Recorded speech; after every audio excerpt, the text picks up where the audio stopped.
কয়েকদিন আগে, এই যে কয়েকদিন আগে মাই টিভির চেয়ারম্যান নাসির উদ্দিন সাথী এবং নাসির উদ্দিন সাথীর ছেলে তৌহিদ আফ্রিদি, চিনেন?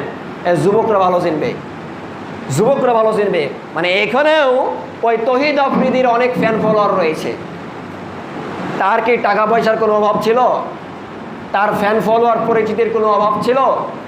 তার টাকা পয়সা, ফ্যান ফলোয়ার পরিচিতির কোনো অভাব ছিল না। কিন্তু বুঝতে পারছেন যে কোনো ব্যক্তি যদি মানুষের ওপর নির্যাতন করে, নিপীড়ন করে, তাহলে কিয়ামতের দিন তো আল্লাহ সুবহানাহু ওয়া তাআলা তাকে কাঠগড়ায় দাঁড় করাবেন।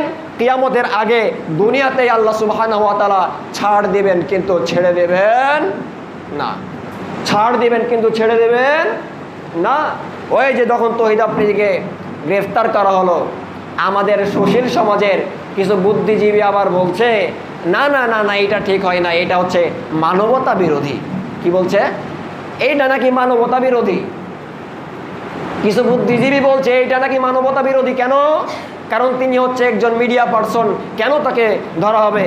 সে যে জিনাখোর, সে যে অপহরণকারী, সে যে জুলাই আন্দোলনে মানুষকে টাকা দিয়ে কিনে নিয়েছে, টাকা দিয়ে সরকারের পক্ষে, জুলুমকারীর পক্ষে কথা বলতে বলেছে, এটা আপনার কাছে অন্যায় মনে হয় না? আপনি আজকে তাকে গ্রেফতার করার পরে বলছেন এইটা নাকি মানবতা বিরোধী। তাহলে আমি আপনার কাছে প্রশ্ন রাখতে চাই, যদি এইটা মানবতা বিরোধী হয়, যেই দিন কোরআনের পাখি দেলোয়ার হোসেন সাঈদীকে কারাগারের মধ্যে ঢুকানো হয়েছিল, সেই দিন তোমার মানবতা কোথায় ছিল? যেই দিন আব্দুর রাজ্জাক বিন ইউসুফ হাফিজাহুল্লাহকে সিলেটের মাটিতে হত্যা করার জন্য গাড়ি ভাঙচুর করা হয়েছিল, সেই দিন তোমার মানবতা কোথায় ছিল?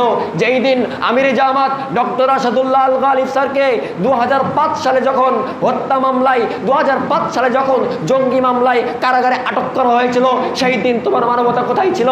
যেই দিন খন্দকার আব্দুল্লাহ জাহাঙ্গীর রাহিমাহুল্লাহকে ষড়যন্ত্রকারীরা ষড়যন্ত্র করে গাড়ি চাপা দিয়ে হত্যা করেছিল, সেই দিন তোমার মানবতা কোথায় ছিল?